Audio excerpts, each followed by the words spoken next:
Hello everyone, welcome to Credless. अपने last class में BRS के फर्स्ट पार्ट में हम लोगों ने बीआरएस के बेसिक कॉन्सेप्ट समझ लिए थे। ठीक है, आज हम लोग बीआरएस के पार्ट 2 में और आगे पढ़ेंगे और नए कॉन्सेप्ट समझेंगे। तो जिसने भी अगर बीआरएस का फर्स्ट पार्ट नहीं देखा तो पहले जाकर बीआरएस का फर्स्ट पार्ट देखो, तब तुमको ये पार्ट ज्यादा अच्छे से समझ में आएगा। तो स्टार्ट करते हैं आज की क्लास एक नए कॉन्सेप्ट और एक नए क्वेश्चन के साथ। चलो देखो, ये हमारा क्वेश्चन है यहाँ पर। अब सबसे पहले यहाँ पर देखना, हमने तुम्हें एक लास्ट क्लास में जैसे कि बताया था, अपने क्वेश्चन की स्टार्टिंग हमें किसी एक बैलेंस से करनी होती है, या तो वो कैश बुक होगा या तो वो पासबुक होगा। ठीक है, या कभी कभी क्वेश्चन में दोनों बैलेंस दिए होते हैं। जैसे हम लोग ने लास्ट क्लास में जो क्वेश्चन करा था उसमें दोनों बैलेंसेस दे रखे थे, कैश बुक का भी और पासबुक का भी। तो हम लोग ने कैश बुक से क्वेश्चन करा था। चलो आज देखते हैं कौन सा है क्वेश्चन। ओके, तो यहाँ लिखा हुआ है 31 March 2025 cash book of Preeti showed a balance of ₹49,000। ठीक है ना। तो आज हमारे क्वेश्चन में आई थिंक सिर्फ और सिर्फ कैश बुक से स्टार्टिंग दे रखी है, कोई भी पासबुक की स्टार्टिंग नहीं दे रखी क्वेश्चन में। तो मेरे पास कोई ऑप्शन नहीं है, हमें फिर आज ये क्वेश्चन कैश बुक से ही स्टार्ट करना पड़ेगा। और जैसा कि हम लोग ने पढ़ रखा है कि अगर हम अपना क्वेश्चन कैश बुक से स्टार्ट करेंगे तो हमारे क्वेश्चन की एंडिंग कहां पर होगी? पासबुक पर होगी। तो आई होप सबको बीआरएस का फॉर्मेट पता होगा। तो हमने यहां पर लिखा बीआरएस। ठीक है, तो ये हम लोग कौन सी डेट में बना रहे हैं? ये हम लोग बना रहे हैं as on 31 March 2025। Okay, BRS का फॉर्मेट जैसा कि हम लोग ने पढ़ रखा है, बीआरएस के फॉर्मेट हम लोग को लिखना है यहाँ पे पर्टिकुलर्स प्लस एंड माइनस। सो यहाँ पे हमने लिखा पर्टिकुलर्स प्लस एंड माइनस। तो ये हमारा हो गया बीआरएस का फॉर्मेट। जैसा कि अभी हम लोगों ने क्वेश्चन पढ़ा, हमारे क्वेश्चन की जो स्टार्टिंग है कहां से हो रही है? कैश बुक से हो रही है। और अगर हमारे क्वेश्चन की स्टार्टिंग कैश बुक से होती है तो हम लोग ने यहाँ पे लिखा balance as per cash book.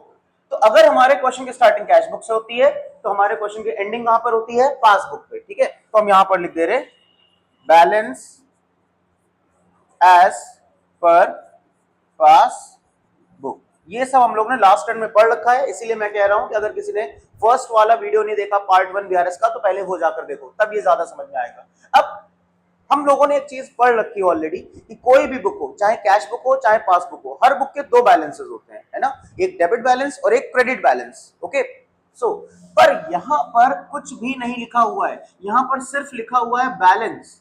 तो सर अब ये बताइए, हर बुक के दो बैलेंस होते हैं, जैसे इस क्वेश्चन में कैश बुक दे रखी है, तो सर कैश बुक के दो बैलेंस होते हैं, एक डेबिट और एक क्रेडिट। पर यहां पर तो सर सिर्फ बैलेंस लिखा हुआ है, तो ये कैसे पता लगाएं ये कौन सा बैलेंस है? ये डेबिट बैलेंस है या फिर क्रेडिट बैलेंस है? तो देखो सीधी सी बात है, हम लोग हमेशा अच्छी चीज अज्यूम करते हैं ना। हम लोग हमेशा जो चीजें हमारे लिए अच्छी होती हैं वो चीजें अज्यूम कर लेते हैं। तो हमारे लिए क्या अच्छा है और क्या बुरा, ये कैसे पता लगाए? तो देखो यार, हम लोगों ने ये पढ़ रखा है कि मेरे बैंक अकाउंट में जितना भी पैसा आता है उसकी दो जगह रिकॉर्डिंग होती है, एक है कैश बुक और एक है पासबुक। तो हम लोगों को अच्छा क्या लगता है, पैसा आते हुए या जाते हुए? ऑब्वियस सी बात है, हम लोगों को पैसा आते हुए अच्छा लगता है। तो हम लोग अजम्पशन ये करेंगे कि फेवरेबल बैलेंस हमेशा वही माना जाएगा जिसमें हमारे पास पैसा आए। ओके, मैं फिर से रिपीट कर रहा हूं, अगर किसी क्वेश्चन में मान लो कोई कैश बुक दे रखी है या पासबुक दे रखी है, पर उसका बैलेंस नहीं बताया कि सर कौन सा बैलेंस है, डेबिट बैलेंस है या क्रेडिट बैलेंस है, तो हम लोग हमेशा फेवरेबल बैलेंस मान लेते हैं। अब सर ये फेवरेबल बैलेंस क्या होता है? देखो सीधी सी बात है, पैसा आता भी है और जाता भी है, तो पैसा आते हुए ज्यादा अच्छा लगता है, उसको हम लोग बोल देते हैं फेवरेबल बैलेंस। और जाते हुए जरा अच्छा नहीं लगता है पैसा, तो उसको हम लोग बोल देते हैं अनफेवरेबल बैलेंस। ठीक है, यानी हमारा नेगेटिव बैलेंस है, पैसा जा रहा है मेरे पास से, और अगर पैसा आ रहा है तो हमारे लिए फेवरेबल बैलेंस। तो ये हम लोगों ने पढ़ रखा था। जैसे एक होती है हमारी कैश बुक, एक होती है हमारी पासबुक। ओके, नाउ अगर हमारे बैंक अकाउंट में पैसा आता है तो हम लोग अपनी कैश बुक में लिखते हैं और बैंक वाले पासबुक में लिख देते हैं। पर हमने कहा था कैश बुक और पासबुक एक दूसरे के अपोजिट होता है। अगर मेरे बैंक अकाउंट में पैसा आया है तो बैंक वाले पासबुक में उसको क्रेडिट साइड में लिखेंगे और हम लोग उसको अपोजिट साइड यानी कि अपनी कैश बुक के डेबिट साइड में लिख लेंगे। ठीक है, तो जब पैसा आता है मेरे बैंक अकाउंट में तो दो जगह उसकी रिकॉर्डिंग होती है, पासबुक के क्रेडिट साइड में और कैश बुक के डेबिट साइड में। ठीक है, तो इसी को हम लोग बोल देते हैं फेवरेबल बैलेंस। यही होता है हमारे लिए फेवरेबल बैलेंस। ठीक है, यहां पे क्या हो गया? ये हो जाएगा favourable balance. So cash book का डेबिट बैलेंस और पासबुक का क्रेडिट बैलेंस हमारे लिए फेवरेबल बैलेंस होता है। क्या होता है हमारे लिए? Favourable balance. क्यों होता है फेवरेबल बैलेंस? क्योंकि सर पैसा आ रहा है। कैश बुक का डेबिट साइड का मतलब पैसा आना होता है और पासबुक का क्रेडिट साइड का मतलब पैसा आना होता है, तो इसलिए इसको बोलते हैं फेवरेबल बैलेंस। ठीक है। और जब पैसा जाता है क्रेडिट साइड यानी कैश बुक का क्रेडिट साइड और पासबुक का डेबिट साइड, इसका मतलब होता है पैसा जाना, तो इसको हम लोग बोलते हैं अनफेवरेबल बैलेंस। इसको हम लोग बोलते हैं अनफेवरेबल बैलेंस। ये भी हमारे लिए अनफेवरेबल बैलेंस है। ठीक है। तो हमारे पास कोई भी बुक हो, हर बुक के दो बैलेंस होते हैं। फॉर एग्जांपल कैश बुक का डेबिट बैलेंस, कैश बुक का क्रेडिट बैलेंस, पासबुक का डेबिट बैलेंस, पासबुक का क्रेडिट बैलेंस। अब इसमें कोई ना कोई एक बैलेंस फेवरेबल होता है, कोई ना कोई एक बैलेंस अनफेवरेबल होता है। तो फेवरेबल बैलेंस मतलब हमारे लिए जो अच्छा है, फेवरेबल है। हमारे लिए अच्छा क्या होता है? पैसा आना। तो कैश बुक का डेबिट और पासबुक का क्रेडिट, ये हमारे लिए फेवरेबल होता है क्योंकि दोनों में पैसा आ रहा है। ठीक है। और अनफेवरेबल पासबुक का डेबिट और कैश बुक का क्रेडिट हमारे लिए अनफेवरेबल बैलेंस होता है। तो अब अपने क्वेश्चन पे वापस आते हैं जल्दी से। ओके, अब यहां पर ध्यान से देखो, कैश बुक का बैलेंस लिखा हुआ है पर ये नहीं बताया कि डेबिट बैलेंस है या क्रेडिट बैलेंस है। तो हमने क्या कहा था? हम लोगों ने ये डिस्कस करा था कि सर जो हमारे लिए अच्छा होता है वही बैलेंस अज्यूम कर लेंगे। तो हमारे लिए अच्छा क्या होता है? पैसा आना। पैसा आने को हम लोग क्या बोलते हैं? Favourable balance. तो जल्दी से कमेंट करके बताओ हमारे लिए फेवरेबल बैलेंस कौन सा होता है? कैश बुक का, क्योंकि हमारे क्वेश्चन की स्टार्टिंग कैश बुक से हो रही है तो अभी मैं कैश बुक की बात कर रहा हूं। तो कैश बुक का कौन सा बैलेंस फेवरेबल होता है? बिल्कुल सही जवाब, कैश बुक का डेबिट बैलेंस फेवरेबल होता है क्योंकि सर डेबिट साइड में पैसा आता है कैश बुक के हिसाब से। तो हम लोग यही अज्यूम कर लेंगे ये जो 49,000 का बैलेंस दे रखा है ये हमारे लिए फेवरेबल बैलेंस है। ठीक है। तो हम लोग यहां पर लिख दे रहे debit balance as per cash book.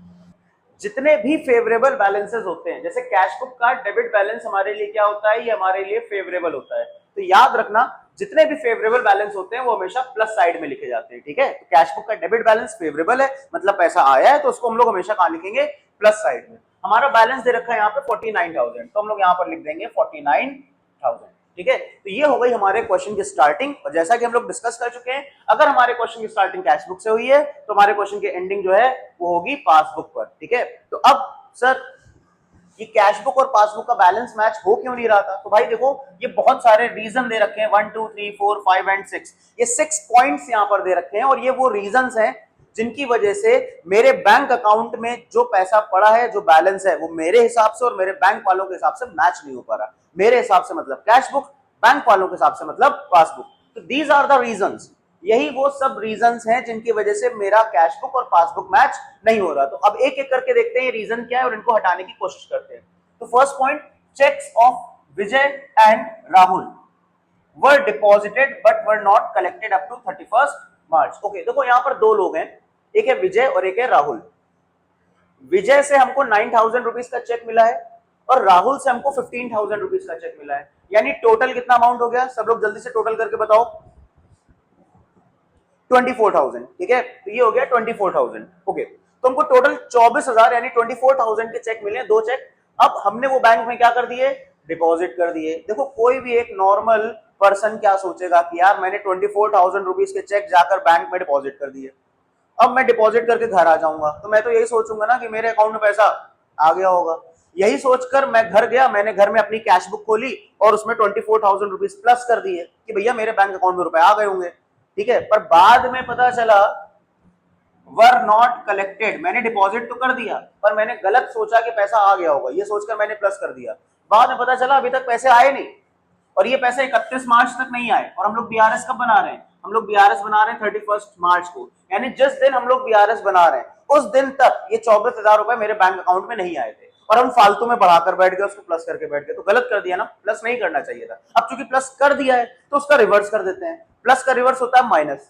तो अब हम लोग इस 24,000 को यहां पर कर देंगे माइनस। तो सर स्टेटमेंट क्या लिखें? अब हमसे बहुत सारे बच्चे पूछते हैं सर ये तो समझ में आ जाता है कि क्या प्लस करना है क्या माइनस करना है, पर सर स्टेटमेंट क्या लिखें? स्टेटमेंट लिखना समझ में नहीं आता। तो देखो यार बहुत सिंपल सी बात है, अगर किसी को स्टेटमेंट समझ में नहीं आता लिखना तो भाई जो यहां लिखा है ना इसी को तुम शॉर्ट करके लिख दो। अब इसको हम क्या लिख सकते हैं? इसको हम लिख सकते हैं check deposited but not collected. Short में लिख दो उसको, कुछ अगर ना समझ में आए तो हम इसको लिख दे रहे चेक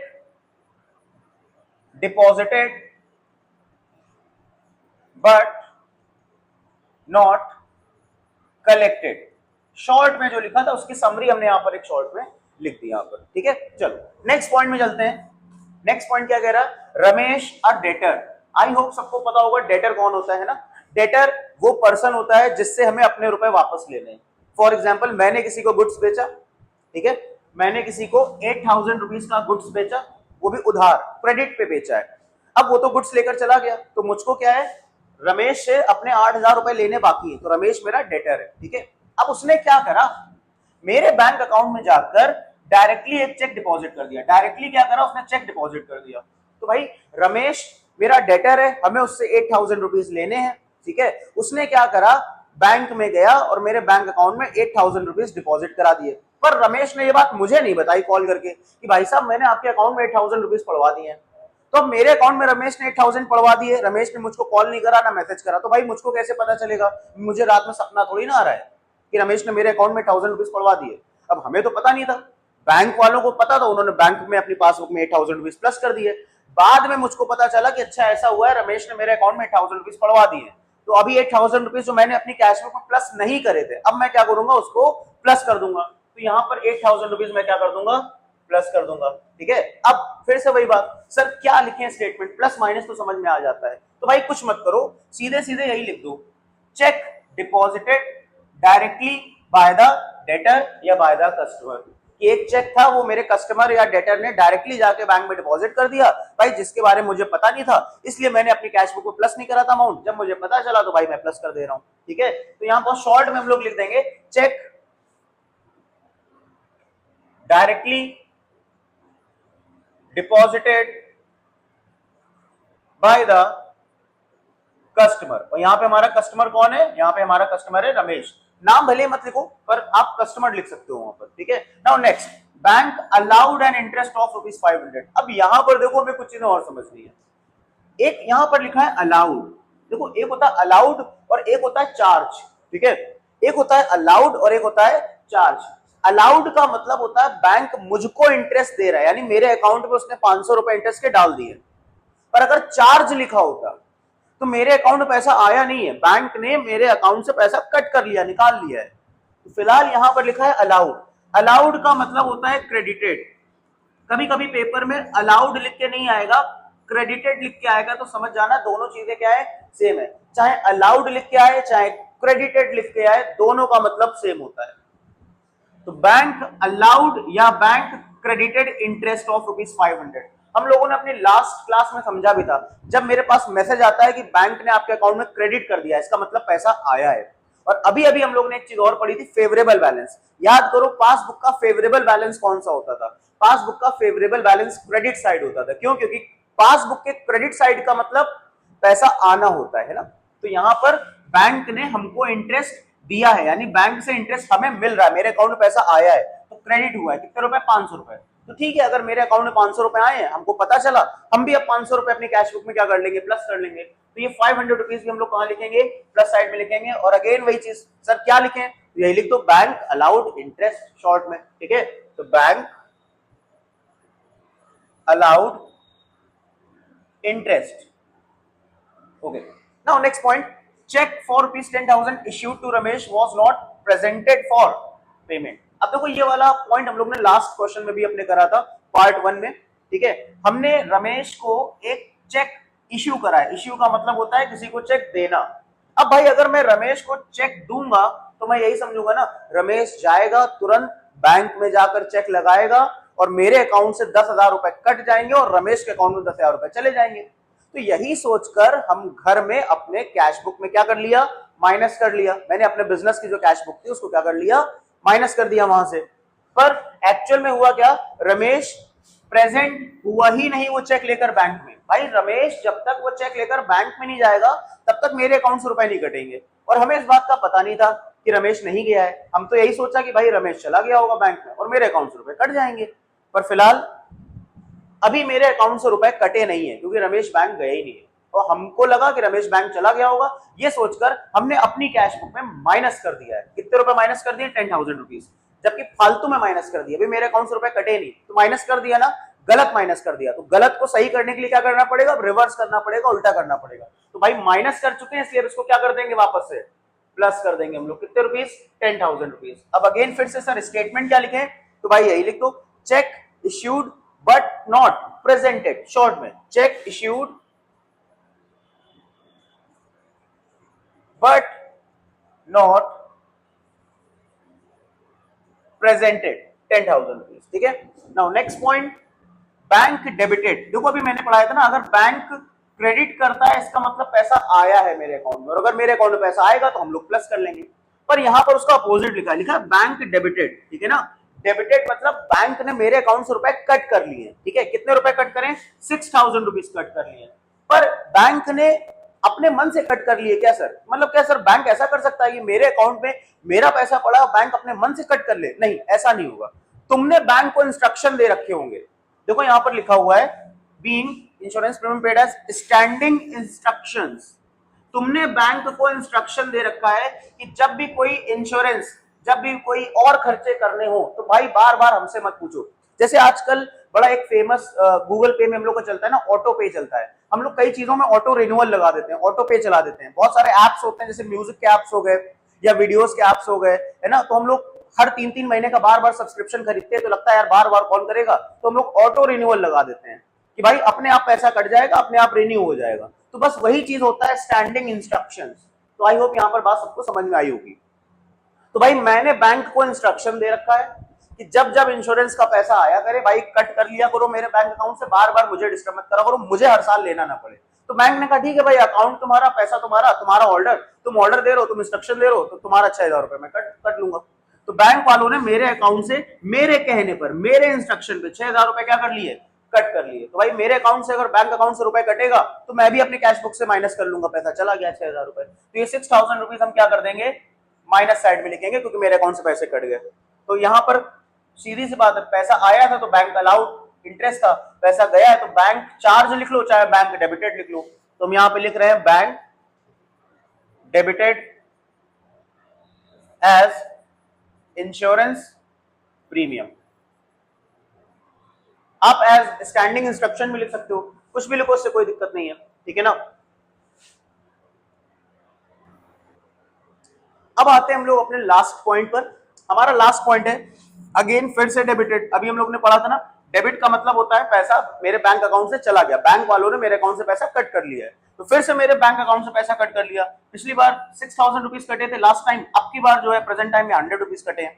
किस बात के कटे हैं, बैंक चार्जेस के। अब कई लोगों को, कई बच्चों को नहीं पता सर ये बैंक चार्जेस क्या होता है। देखो हम लोग बैंक से बहुत सारी फैसिलिटीज लेते हैं, लाइक फॉर एग्जांपल बैंक हमको एटीएम की फैसिलिटी देता है कि जब मन चाहे आप किसी एटीएम में जाके पैसा निकाल लो। बैंक हमको बहुत सारे मैसेजेस भेजता है ना, ये भी फैसिलिटी है। बैंक हमको चेकबुक देता है कि आपको पैसा निकालना है तो आप चेकबुक से भी पैसा निकाल सकते हो, एक्सेट्रा एक्सेट्रा। इसके अलावा भी बैंक हमको बहुत सारी फैसिलिटीज देता है। कई लोग अपने घर का जो कीमती सामान होता है, जो महंगा सामान होता है, उनको डर होता है कि घर में चोरी ना हो जाए, तो बैंक हमको लॉकर फैसिलिटी भी देता है। लॉकर फैसिलिटी मतलब बैंक के पास बॉक्सेस बने होते हैं, ठीक है, ताकि हम अपने घर का जरूरी से जो कीमती सामान है जाकर बैंक के लॉकर में रख देंगे, वहां पर वो सेफ रहेगा। घर में उतना सेफ नहीं होता है। तो बैंक हमको बहुत सारी सर्विसेज, बहुत सारी फैसिलिटीज देता है। तो ये फैसिलिटीज बेटा फ्री में नहीं होती है, बैंक इसके चार्जेस कट करता है। क्या तुमको ये बात पता है कि जो तुमको एटीएम कार्ड दे रखा है बैंक ने वो फ्री में नहीं दे रखा। बैंक उसका ईयरली चार्जेस आपसे लेता है, यानी साल में एक बार अलग अलग होता है। कुछ बैंक 250 रुपए काटते हैं, कुछ बैंक 500 रुपए काटते हैं, कोई 350 काटता है। तो अलग अलग चार्जेस बैंक कट करता है। आपके पास जो मैसेजेस आते हैं बैंक की तरफ से वो भी फ्री नहीं आते। बैंक इसके भी 20 रुपए, 25 रुपए, 30 रुपए अलग अलग बैंक अलग अलग हिसाब से कट करता है। कुछ लोग 3 महीने के, कुछ बैंक वाले 3 महीने के 30 रुपए कट करते हैं, कुछ लोग 3 महीने के 20 रुपए कट करते हैं। तो बैंक आपको जो भी फैसिलिटी दे रहा है वो फ्री में नहीं दे रहा। बैंक हर फैसिलिटी का चार्जेस आपसे कट करता है, और वो चार्जेस आपके बैंक अकाउंट से कट जाते हैं, आपको पता भी नहीं चलता। तो यहां पर भी यही हुआ है, बैंक ने 100 रुपए डेबिट कर दिए। बैंक अगर डेबिट कर रहा है इसका मतलब मेरे अकाउंट से रुपए कट गए। क्यों कट गए, क्योंकि हमने बैंक की बहुत सारी फैसिलिटीज का यूज करा है, तो बैंक ने उसका हमसे चार्जेस कट कर लिया है, ठीक है ना। तो अल्टीमेटली मेरे अकाउंट से 100 रुपीज चले गए, तो हम भी अपनी कैश बुक में क्या कर लेंगे, 100 रुपीज हटा देंगे। तो फिर लिख देंगे यहाँ पे bank debited as bank charges, ठीक है। कितने रुपए कटे, 100 रुपीज। तो हम ये 100 रुपीज भी क्या कर देंगे, माइनस कर देंगे। तो आई थिंक यहां तक आपको सबको समझ में आ गया होगा। और ये वो सारे रीजन थे जिसकी वजह से मेरी कैश बुक और बैंक वालों की पासबुक का जो बैलेंस था मेरे अकाउंट का, बैंक अकाउंट का, वो मैच नहीं कर पा रहा था। तो जो भी गलतियां हुई थी अब हमने उसको रेक्टिफाई कर दिया है, सही कर दिया है, ठीक है। अब हम लोग इसका निकालेंगे बैलेंस। चलो देखो, ये हो गया हमारा प्लस साइड, ये हो गया हमारा माइनस साइड। अब हम लोग दोनों साइड का टोटल कर लेंगे। पहले प्लस साइड का टोटल करो, फिर माइनस साइड का टोटल करो। तो हमारा जो प्लस साइड का टोटल आ रहा है वो आ रहा है 67,500, 67,500, ठीक है। और जो हमारा माइनस साइड का टोटल आ रहा है वो आ रहा है 30,100 रुपीज। तो आई होप आप सबने भी प्लस माइनस करा होगा, ठीक है। प्लस साइड का आ रहा है 67,500, माइनस साइड का आ रहा है 30,100, और इन दोनों के बीच का जो डिफरेंस है वो हमारा आ जाएगा 37,400, ठीक है, 37,400, और यही हमारा बैलेंस हो जाएगा पासबुक का 37,400, ठीक है। अब एक चीज यहां पर और समझनी है कि सर जैसे आपने क्वेश्चन की स्टार्टिंग कैश बुक से करी थी तो एंडिंग पासबुक में हो गई, चलो सर ये तो बात समझ में आ गई। अब सर एक बात बताइए, जैसे कैश बुक के दो बैलेंस होते हैं, डेबिट और क्रेडिट, वैसे पासबुक के भी दो बैलेंस होते हैं, डेबिट और क्रेडिट। सर आपने ये तो बता दिया था कि जैसे यहां पर सिर्फ बैलेंस लिखा था, ये नहीं बताया था कि कौन सा बैलेंस था, डेबिट या क्रेडिट। तो सर बाद में आपने बता दिया कि जो फेवरेबल बैलेंस होते हैं, जो हमारे लिए अच्छा होता है, वही मान लेते हैं। तो भैया कैश बुक का जो फेवरेबल बैलेंस होता है डेबिट बैलेंस होता है, क्योंकि डेबिट का मतलब होता है पैसा आना कैश बुक के हिसाब से, इसलिए हम लोग ने अज्यूम कर लिया यही बैलेंस होगा, प्लस वाला बैलेंस होगा। पर सर एक बात बताइए, हर बुक के दो बैलेंस होते हैं, जैसे सर कैश बुक के दो बैलेंस होते हैं, डेबिट और क्रेडिट, सर पासबुक के भी दो बैलेंस होते होंगे, डेबिट और क्रेडिट, बिल्कुल होते हैं। अब सर ये बताइए, तो यहां पर कौन सा बैलेंस लिखें, डेबिट बैलेंस लिखें या क्रेडिट बैलेंस लिखें, ये कैसे पता लगाए? तो भाई देखो, इसका बड़ा सिंपल सा एक लॉजिक है। अगर प्लस साइड का टोटल ज्यादा आ रहा है, ठीक है, तो आप वहां पर फेवरेबल बैलेंस लिख देना। अगर माइनस साइड का टोटल ज्यादा आ रहा है तो अनफेवरेबल बैलेंस लिख देना। जैसे इस क्वेश्चन की मैं बात करूं तो प्लस का टोटल आ रहा है 67,500, तो ये ज्यादा आ रहा है टोटल, इसका मतलब यहां पर जो भी बैलेंस बचेगा वो फेवरेबल बैलेंस बचेगा। और पासबुक का जो फेवरेबल बैलेंस होता है वो होता है क्रेडिट बैलेंस, ठीक है ना। पासबुक का, जैसे कैश बुक का डेबिट बैलेंस फेवरेबल होता है तो उसका अपोजिट होता है पासबुक का क्रेडिट बैलेंस होता है, वो फेवरेबल होता है। तो ऐसे यहां पर जो बैलेंस बचेगा वो बचेगा पासबुक का क्रेडिट बैलेंस, ठीक है। आई होप ये वाला क्वेश्चन भी पूरा समझ में आ गया होगा, ठीक है। अब नेक्स्ट क्लास में हम लोग एक और क्वेश्चन लेंगे, पर वो क्वेश्चन थोड़ा सा ट्रिकी होने वाला और ज्यादा टफ होने वाला है, उसमें जो बचे हुए कॉन्सेप्ट होंगे वो भी हम लोग डिस्कस कर लेंगे। और अगर आज ये वीडियो कोई पहली बार बच्चा देख रहा है, कोई नया बच्चा है, तो प्लीज इसको लाइक करो, सब्सक्राइब करो, शेयर करो और बेल आइकन पर क्लिक करो।